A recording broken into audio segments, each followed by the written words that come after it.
History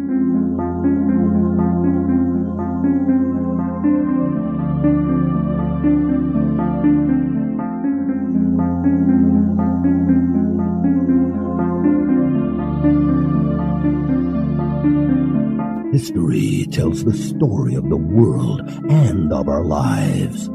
Sometimes that history goes bump in the night.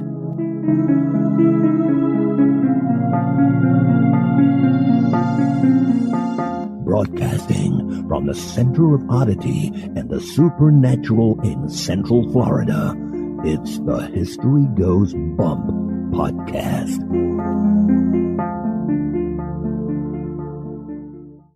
Hello, you spooktacular people. Welcome to this 499th episode of the History Goes Bump podcast, Ghost Tours for the Theater of the Mind. I am your host, Diane. And this is Kelly. Kelly, on this episode, we're going back to my old stomping grounds, and literally this was an area that I used to live in, Capitol Hill in Denver, Colorado, and we're going to be checking out the Peabody-Whitehead Mansion. Very cool. Looking forward to it. This is a location that I've probably walked past many, many times, and I definitely know I stood outside of it once when I was on a ghost tour and heard about the stories about this place. We're looking forward to sharing the history and haunts of it with you guys, but before we get into that, we want to welcome into the spooktacular crew, Heather, Amy, Benjamin, Keely, Barbara Ann, Brian, Isella, hope we said that right, and Edgar. Thank you so much for joining our Facebook group. And now, this moment in Oddity.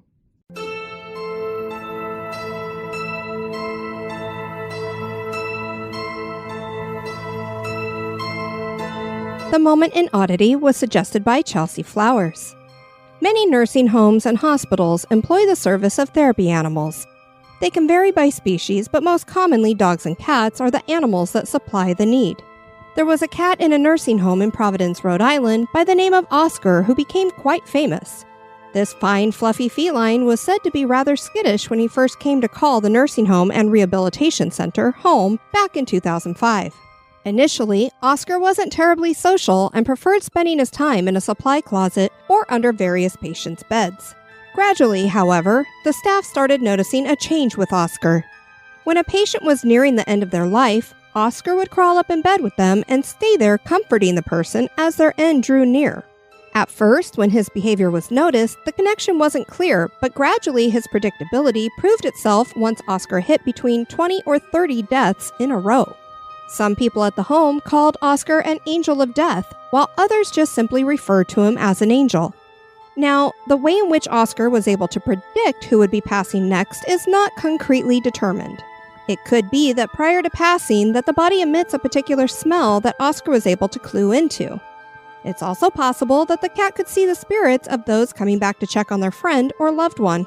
Sadly, in February 2022, the sweet floof went the way of his charges. However, we are positive that the staff at the nursing home and rehabilitation center miss him daily. Therapy animals do so much good helping those who are struggling in one way or another, but being able to predict a person's passing certainly is odd.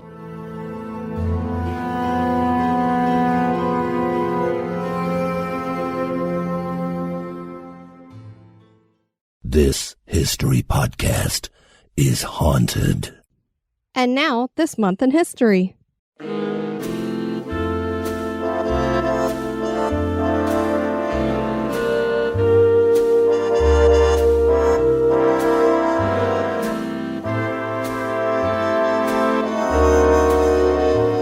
In the month of August, on the 6th in 1881, Alexander Fleming was born. He is most well known for discovering a broadly effective antibiotic. As a young man, Alexander was encouraged by his physician brother to study medicine as his career path. Alexander did just that, graduating from university in 1906 with distinction.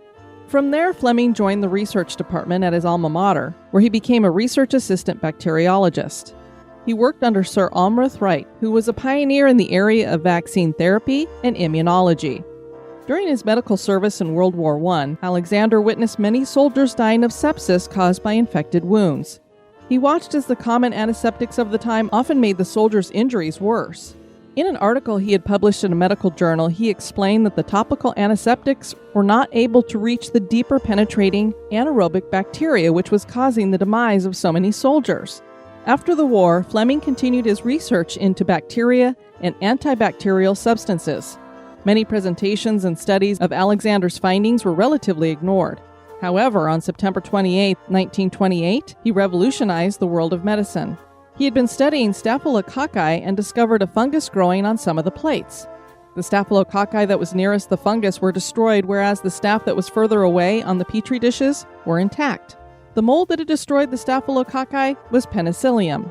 Alexander continued to study the mold's effect on gram-positive bacteria that caused illnesses like pneumonia, meningitis, and diphtheria, as well as the effects on gonorrhea, which is a gram-negative bacteria. Fleming shared his discovery with the Medical Research Club on February 13, 1929. The presentation received little response. However, in 1940, two biochemists in Oxford began studying penicillin further. Through their studies and clinical trial successes, they began the development of methods for mass production and mass distribution in 1945.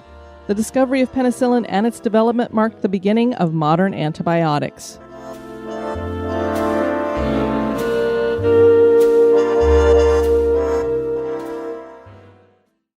Denver was considered the Queen City of the Plains during the Victorian era, and by 1867 it was designated the territorial capital. Colorado would gain statehood in 1876, and a capitol would be built on Capitol Hill starting in 1886. Capitol Hill would become a thriving neighborhood, particularly for the wealthy, and it would be here that Denver's Millionaire's Row would be established. The Peabody-Whitehead Mansion was one of those homes that has survived from that opulent era. There are many ghost stories that have been told about this property through the years. Join us as we share the history and hauntings of the Peabody-Whitehead Mansion.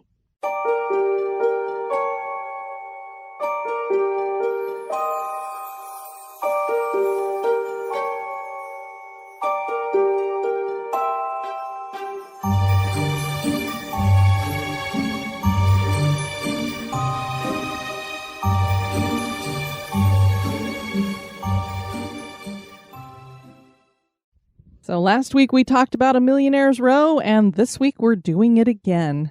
We should see how many of these we could find that still have all their Victorian homes still hanging out. Just following the trend. This area in Capitol Hill is very cool. It's got so many Victorians sitting in it still. In the Grant Humphreys mansion, my ex had an office there for many years, and so my mom was so excited because she got to go through and check out the inside of it because she'd never seen the inside of it before. I bet she was very excited. The Colorado silver boom began in 1879 and lasted longer than the Colorado gold rush of 1859. The silver boom brought unprecedented growth to Denver. The wealthy families in the area started looking for a place to build their homes that would take them out of the pollution of lower downtown. That higher ground was Capitol Hill, and in this neighborhood was Grant Street, which was once home to the city's Millionaire's Row. Very few of the mansions built during that time still exist, as many were demolished in the early 20th century. And, as is the case with so many of these historic mansions, many were turned into apartments and office buildings. And that's the case with the Peabody-Whitehead Mansion. It eventually became home to a variety of businesses. But it started off as the home for Dr. William R. Whitehead. William Whitehead was born in 1831 in Suffolk, Virginia. He decided to pursue medicine and went to school at both the University of Virginia and the University of Pennsylvania. He went to Europe for postgraduate work in Paris and Vienna, and it was while he was in Vienna that he volunteered during the Crimean War to be a surgeon for the Russian army. The Crimean War was fought from October 1853 to February 1856 between Russia and a coalition formed by Britain, France, the Ottoman Empire, and Sardinia-Piedmont. At its base, the war was religious, with a disagreement between Christians in Palestine and Catholics in France and the Russian Orthodox Church. This was one of the first wars to incorporate technological advances like photographs, telegraphs, the railroad, and explosive shells. It was during this war that Florence Nightingale came onto the scene. The war humiliated Russia with defeat in one of the bloodiest wars of modern history. Medical treatment would change during this time, and Whitehead was decorated by Tsar Alexander II for his services. Emperor Louis Napoleon also praised him. That's one way to jump into the fray and be a doctor and get your medical experience. Go to a really bloody war. I guess so. When Dr. Whitehead got back to the States, the country was in a turmoil that would erupt into the Civil War. So now, hey, go from one bloody war to an even bloodier one. Whitehead was on the side of the Confederacy, and he served directly under General Robert E. Lee. He was the doctor to treat Stonewall Jackson's accidental injury at the Battle of Chancellorsville in 1863. And as people may recall, Stonewall Jackson was actually shot by his own men in the arm. He put the general in an ambulance, but unfortunately Jackson would succumb to his injuries. Whitehead went to New York after the war and worked as a clinical surgeon at New York University.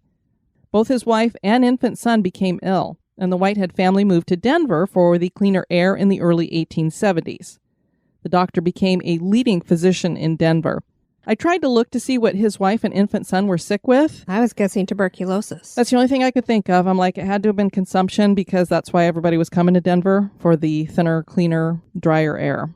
Whitehead hired architect Frank Edbrook to design his Queen Anne-style home on Millionaire's Row in 1889. Edbrook had also designed the Tabor Opera House and the Brown Palace Hotel. The mansion was unique in that it was built from Colorado red rock and had massive masonry walls and chimneys with the steeply pitched roof of an English country house and a large front porch. Dr. Whitehead asked for Edbrook to include a grandiose ballroom because he liked to throw lavish parties. He would become ill and die on October 13, 1902. The other man that the house was named for didn't actually live in it for very long. This was Republican businessman James H. Peabody, who ran for governor of Colorado in 1902, and he won. There was no governor's mansion at the time, so Peabody rented the Whitehead Mansion from 1903 to 1904. Peabody's tenure as governor was tumultuous. He had been born in Vermont in 1852, and he went to business school there. His family relocated to Pueblo, Colorado, and he followed when he graduated to help run the family business. Peabody moved to Canyon City in 1875, and he established himself as very successful in business, banking, and local politics. One of the major issues during his governorship were mining strikes, and there were many violent clashes. Peabody took the side of the mine owners, and he called the National Guard in to squash the strikes. More than 100 people died. Most of the unions were destroyed by the fall of 1904. The next election for governor would be fraught with issues. Okay, so buckle in for this one. I think we've talked about this on the show before. I can't remember what it was in regards to, but I do remember talking about this at one point.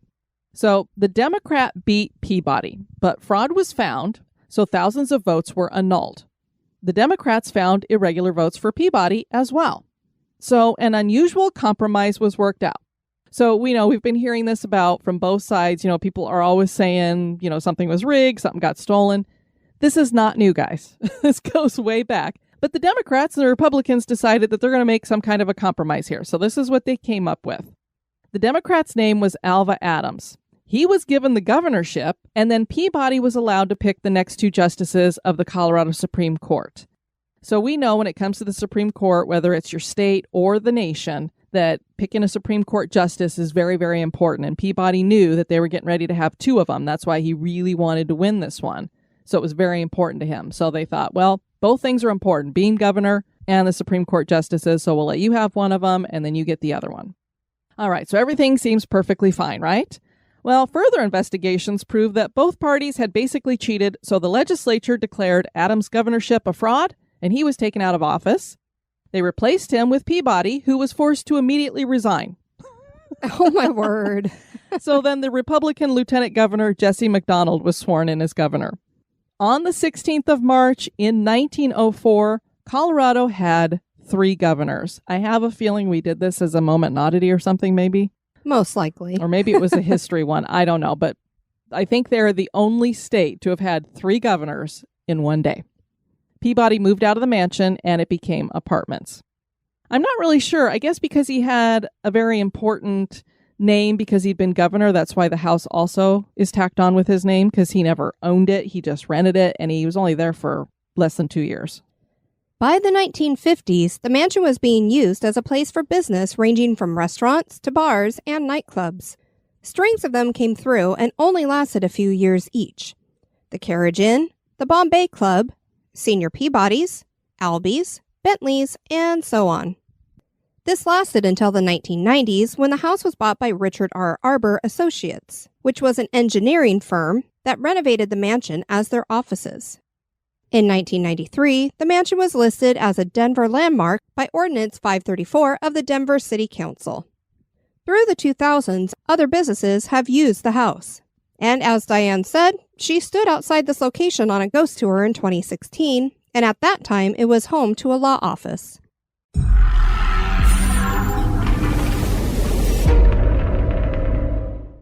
There are claims of at least a dozen ghosts in the mansion. Ghostly experiences started almost immediately after Dr. Whitehead moved into the house, so he was actually experiencing them. People thought that some of the soldiers who were his battlefield patients that passed had spirits that followed him. I don't know if this was really true, that he was seeing spirits of people who he had attempted to save and didn't have luck with, or if it was a form of PTSD for him and he had some guilt or something and he thought he was seeing things. Other ghosts may be from Peabody's time in the house in the form of dead Union miners seeking revenge. One business in the mansion had been MEGA 1031, Mega 1031, and they reported many haunted events during their tenure. They reported on their website, inexplicably, books have mysteriously fallen from shelves in empty rooms and paperwork has strangely rearranged itself. We've even heard an occasional faint baby's cry. However, none of us have actually spotted any cloudy spirits lurking in our offices. Maybe they were just real looking. Yeah, I mean, you're just assuming they're going to be cloudy. This was not the only business to have issues. The various restaurants all reported that trays would mysteriously tip over with dishes and glasses crashing to the floor. Guests and staff would all watch as utensils and pots and pans would fly around the kitchen and dining areas. That sounds like that scene in the Haunted Mansion. Oh, I know. You're just like looking around going, oh, there's just a few like butter knives and forks zipping around. Oh, there's a pot. Maybe Madame Leota was swinging some stuff around in there. Possibly. The next line says the servant bells by ringing a bell. Speaking of the Haunted Mansion. Madame Leota. The servant bells that had been installed when the home was built would go off on their own at random times. What's even weirder is I believe that they were no longer hooked up. They also heard baby cries coming from behind the second-story bar. One of the more bizarre stories involved a chandelier that would flicker all the time. One of the managers finally decided to call in an electrician to fix the issue. Both men were completely shocked when the electrician found that the chandelier wasn't hooked up to any electrical wiring. How does that thing keep turning itself on and off? A ghost was blamed for a bottle of beer that was poured down the shirt of a cook who had disparaged homosexuals. Don't talk bad about us. One bar that occupied the location decided to embrace the hauntings and called itself Spirits on Grant Street and opened on Halloween in 1983. That business was forced to close within a year because the activity became too much. And I believe that bottle of beer getting poured down the shirt of a cook happened during their tenure. So I think they were like, things are getting a little out of hand here. Seances were conducted in the house in the late 1970s. Psychics who have visited the location report that a woman named Eloise would greet partygoers at the top of the staircase back during the Whitehead era. She was supposed to get married in the mansion, but was stood up, so she ended up hanging herself in the house. There is no proof for this in any newspaper reports. Eloise was blamed when one evening staff were mocking the fact that she haunted the house and a table leapt up from the floor about 8 inches. So don't say, oh, sure, this place is being haunted by a woman named Eloise. Supposedly, another woman hanged herself in the basement from a pipe. She had been working as a waitress at one of the restaurants. The first floor women's bathroom, of course, is said to be haunted by a man whose cherry pipe tobacco is smelled in there. What is he doing hanging out in the women's bathroom? Pervert. And now a little break for a word about one of our sponsors.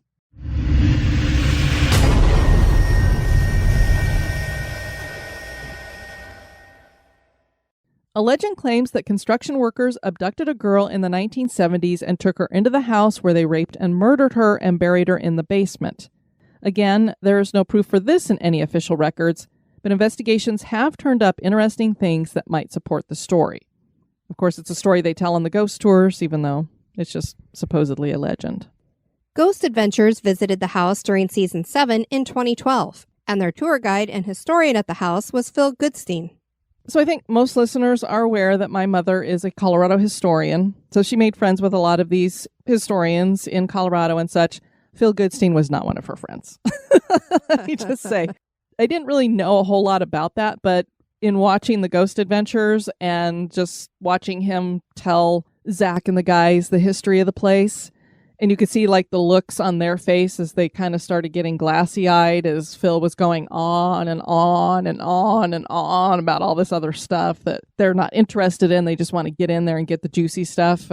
Zach would not be a big fan of our show, I don't think. He doesn't want to get too detailed with the history. He wants a little bit of it, but he is a very good historian, and almost all of the haunted Denver books that I have are by him. And as Diane said, he has written many books about the ghosts around Denver, and he claims that this is one of the most haunted places in Denver. The guys also talked to Dr. Tom Noel, whom Diane's mother worked with for years, helping him research his books. Yeah, this was like old home week for me. I was like, oh. Clearly. And let me just tell a little story about Dr. Noel. He actually, when people ask, how did I get into all this stuff and into ghost tours? And I tell people, when I was 16, my mom took me to a bunch of really haunted houses for Halloween. And people were telling us the stories with the history and then the ghost stories. Well, it was two gentlemen. One of them, I can't remember, he was a politician. And I can't remember exactly if he was like a representative or a state senator or something. Gallagher, I know, was his last name. And then Dr. Tom Noel was the other one. And my mom says he can tell you a good story. Like, he might pull your leg a little bit with some of this stuff, but he knows his history too. So he didn't know any of the stories about the woman being raped or killed at the house. A documentary producer named Tim Schultz edited a documentary that he was working on at the house. He told Zach about his experiences. Tim witnessed a guy get pushed up against the wall by something he couldn't see. He described it like his arms were pinned up and they tried to push him and move him, and they couldn't move him. What? Like, he was glued to the wall? When the guy was kind of demonstrating what had happened, that's the way it looked. Like, he was like just against the wall and not able to move. Bizarre. This same guy's mother was in the house at the time, and she was a psychic.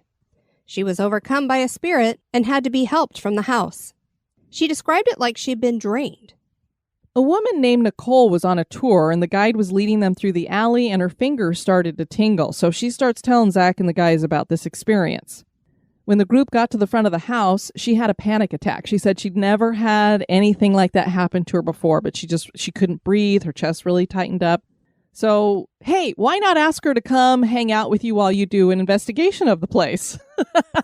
But she agreed to it, so she joined the guys, and she had not ever been in the house because they just went up on the porch there. So she joined the guys for part of their investigation, and they started with an EVP session in the basement. They all claimed to feel a very heavy and dark energy that was making them dizzy. And I mean, most of the malevolent energy that people feel here is in the basement. I think that's probably why they got the stories going, that something horrible must have happened there. They captured the following words on the spirit box. Pete, yourself, no, watch it, she was raped, it was, and then they couldn't get the rest of that, it is violent here. When asked if there was a body buried here, the box said street. Some people think the murdered girl was buried in the alley rather than the basement. So they're wondering if that's what they were referencing as being a street. Could be. The words found it, he's scared also came through. And UFC fighter Brendan Schaub had been a guest investigator with them, and the box said Brendan. I always love it when that happens because especially his name is not a very common name, I don't think. And to have that come across the box when he's there, pretty cool. Brendan later claimed to feel something grab his ankle. A ball of light was captured on camera flying straight down into Zach's head, and on the infrared camera they captured an anomaly. What they did is, in order to kind of try to trigger some kind of activity in here, they decided to pretend like it was a restaurant again, because that's when you had all this like trays getting tipped and pots and pans and utensils getting thrown around.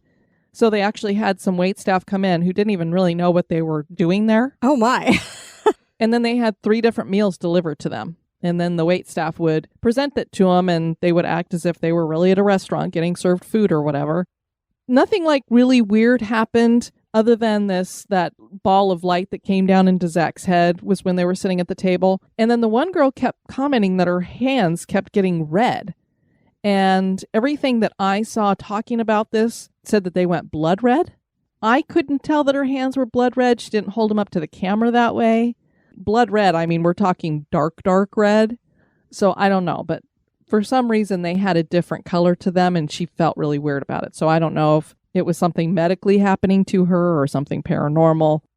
The Denver police were called to do some investigating at the house to see if they could find any evidence of a crime.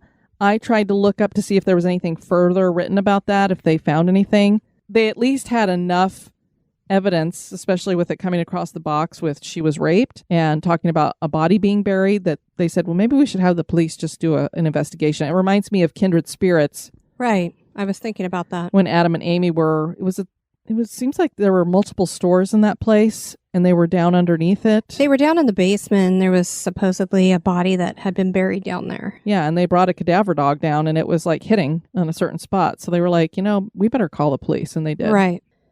The basement really seems to be the most haunted area of the house and most definitely has the most negative energy occurring. Many people claim that there are demons down there, but it really could just be negative energy either from real crimes that happened or just the stories told about such things. Diane's mom's good friend, historian Kevin Ferris, took Diane on a ghost tour in Denver several years ago, and he told the group a story about an experience he had at the house while giving a tour around Halloween one year. He shares the same story in his book, The Haunted Heart of Denver, on page 27. My own connection, my own personal story to the building came at Halloween when I was giving a walking tour of the neighborhood. Though the place started out as a house, today it is rental office space. On this particular evening, the staff members of the various offices were having their annual Halloween party. As I related the basics about the house, we saw people wearing all the standard costumes of the holiday, from bimbos to zombies, and carrying all the food for the party. A lady dressed like the television character Elvira came out and asked, "Hey, what are you doing?" Which, of course, makes me think that we just lost Pee Wee Herman. He's very good friends with Elvira, so bummer about that. "I'm giving a haunted tour." "Well, come on in. I'll show you around. We have the basement decorated like a graveyard, including the guy who hanged himself." So now we've got a story about a guy who hanged himself. Kevin wrote, "Blink, blink, blink." Okay. Because, to get invited to come inside of Right. a place that you haven't been inside of, it's like hot diggity. Before we go in, however, I have to tell you what happened to me here. Now, I work up there by those second floor windows with another lady next to me. Our boss works further back in the building. My colleague and I have frequently seen a ghost toddler walking around. This little 2-year-old boy. He's so young that it's always more of a sad thing to see him than a scary thing. Anyway, we've mentioned once or twice our seeing this ghost kid, and our boss doesn't believe it at all. He thinks we're imagining things or making a joke. So one day, my colleague and I are sitting there working, and our boss comes storming out of his office with his face red, absolutely livid, and he starts to yell at us. "Who brought a baby to work? This is not a daycare or nursery. I can't get any work done with that baby crying. Where is that baby?" Whoops. The woman, a la Elvira, related how at first she and her colleague had no idea what he was talking about since there was no baby. Then suddenly it hit her. "You heard the ghost baby. Come on, you can't deny it. There's no baby here. You've been hearing a ghost." She went on to say that the man's face went from red to white in a second or two, his eyes getting wider before he began to stammer out, "Oh, ha, ha, ha. I was just joking. I didn't hear anything. Just a joke. Ha, ha, ha." Oh, sure. Then he stumbled back into his office and they heard nothing more from him on the subject. She motioned us into the building. 2 of my guests on the tour that evening declined to enter. Are they crazy? I would have been like, Right? Oh boy. We took the tour of the beautiful building, including a jaunt down into the unfinished basement on the perilous stairs, the wooden stairs that echoed loudly like the promise of approaching doom. Now, you may not know much about me unless you've read that preface thing, but here is where I have to share an important little detail about me. I have a very active imagination. Yes, it is true, no dull art I. So I need you to take this next bit with the proverbial grain of salt, knowing that I have an active imagination and that at this point in our evening, we had just been talking about ghosts, and more ghosts, especially those related to the mansion we were about to enter. I have just told you how the stairs echoed very loudly, my footsteps seeming to create a sound that was much louder than I had anticipated. I wondered at the ponderous tone the stairs created as I descended, and it was decidedly creepy. As my first foot touched down onto the dirt floor of the basement, 2 things happened in that exact moment. First, the sensation beneath my foot was not initially that of stepping onto hard-packed dirt. Rather, it felt as if I'd stepped onto something brittle and weak that shattered and collapsed beneath my weight. What do you think that sounds like? Something brittle collapsing underneath your foot? Bones? That's what I would think. Second, within my head, I heard my own voice stating something, though not as if I had generated that thought myself. No, it was as if someone else was speaking within my mind using my own voice to tell me something. The words that I heard in my head mingled perfectly with the sensation that I felt beneath my foot. You are not stepping on dirt. You are stepping on a field of bones. Oh my word. The voice within me, though my own voice, rocked me to my core, even though the sensation beneath my foot vanished in a mere instant. I was pretty shaken up, but soldiered on as bravely as I could, at least for the moment. The place was indeed decked out like a cemetery and included a mannequin hanging from a water pipe. Great. Twisting slowly back and forth. The mannequin, not the water pipe, and the effect was quite grisly. At this point, I'd had enough, thank you very much, and excused myself to go outside. A few minutes later, our unexpected but welcome jaunt into the Whitehead Peabody house came to an end with the remaining folks returning to the sidewalk so we could compare notes. A number of folks on the tour had felt things in the basement, including pockets of chilled air, and vortexes alternatively described as having extra gravity or denser air. Everyone agreed that the place had a very high creep factor, so they were ready to depart as soon as possible. Instead, I made them remain right in front of the building while I told my next story. Not very accommodating, perhaps, but it kept the mood right for our next tale. That's great. But I remember him telling us that story that he said when I stepped off that stair, it was as if the ground beneath him had just completely changed and he was stepping onto bones. And if you're talking about a field of bones, I mean, that's a lot of bones. That's not just, oh, there's one buried body in here. Right. So now I wondered, what happened in this area of Capitol Hill before? Had there been a cemetery here? Had there been a battle here? Right. Who knows? But I was like, wow, there's no story to go with that. So I have no idea what that was all about. Or was there some kind of serial killer that made that their dumping ground? Great. I could come up with all kinds of great stories. You've got quite the imagination as well. Yeah. The house isn't as grand as some of the other historic mansions of Capitol Hill, but it certainly does have a big reputation when it comes to ghost stories. Is the Peabody-Whitehead Mansion haunted? That is for you to decide. Denver's full of all kinds of haunts. It's very cool. We'd love to have you guys check out our website at historygoesbump.com. And if you want to send us some feedback, you can do that at historygoesbump@gmail.com. Kelly, some of our executive producers may have noticed that lately I've been hitting the same area in the bonus cast and then for the regular episode that week, just because I happen to be in those notes researching and then I find something else and I'm like, oh, I'll do that too. So we did Denver this week. Well, the bonus cast for, I think it was Monday of last week. So this was only for the people who are at the $5 and above level. It was a place called the Bowles House, which is in Westminster, Colorado. And Shelley had written us to say, I got to Bowles House before it opened this morning, but I walked around the grounds while I listened to the podcast. I was like, how cool is that you get the bonus cast dropping? She probably looked at it and went, oh, that's right down the road. I'm just going to go do a little hop on over there and listen to it while I'm walking around the actual place. Exactly. On the show, I mentioned Kevin, who wrote this book. He also wrote another book that was about other places other than just haunts in Denver. And he had talked to a woman named Linda, who was kind of the manager there, ran tours there. And so in the bonus cast, I share a ton of experiences that she's either had or other people have told her that they've had. Linda was a good friend, one of those people who were just worth knowing. She was sarcastic, irreverent, warm, and loving. She knew the history of Westminster better than anyone and knew every ghost story in the area. This morning while I ambled around, I told her she was on a podcast. She would have loved being on HGB, and she would have loved that the hauntings are still being talked about. She died in 2018 of an abdominal aneurysm, very sudden and heartbreaking. Oh. So I was sad to hear that, but I thought, wow, that is so cool that not only did Shelley get to go walk around this location while I was talking about it, but that she could just say to her friend, I'm listening to somebody talk about you on this thing right now about the house and the stories and things that you've shared. Yeah, maybe she was actually able to listen with her. Maybe she was. I just thought that was really cool. Want to thank you guys for joining us on this episode. I've been your host, Diane. And this has been Kelly. You take care now. Bye-bye. This episode is brought to you by our executive producers. Join me in the cemetery by becoming an executive producer.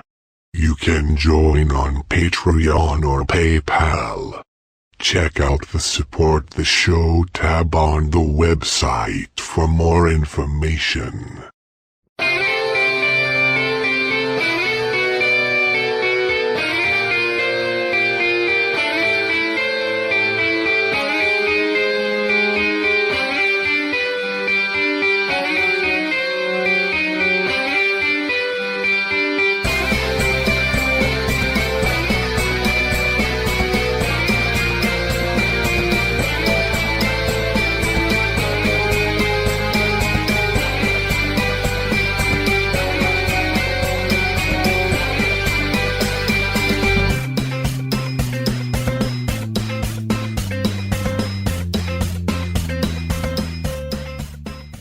He worked under Sir Almroth Wright, who was a pioneer in the area of research. And it would be here that Denver's Millionaires row. Millionaires. Exactly. Everybody should be able to speak Kelly by now. I'm sure most of our listeners can. And called itself Spirits on Grant Street and opened on Halloween in 18...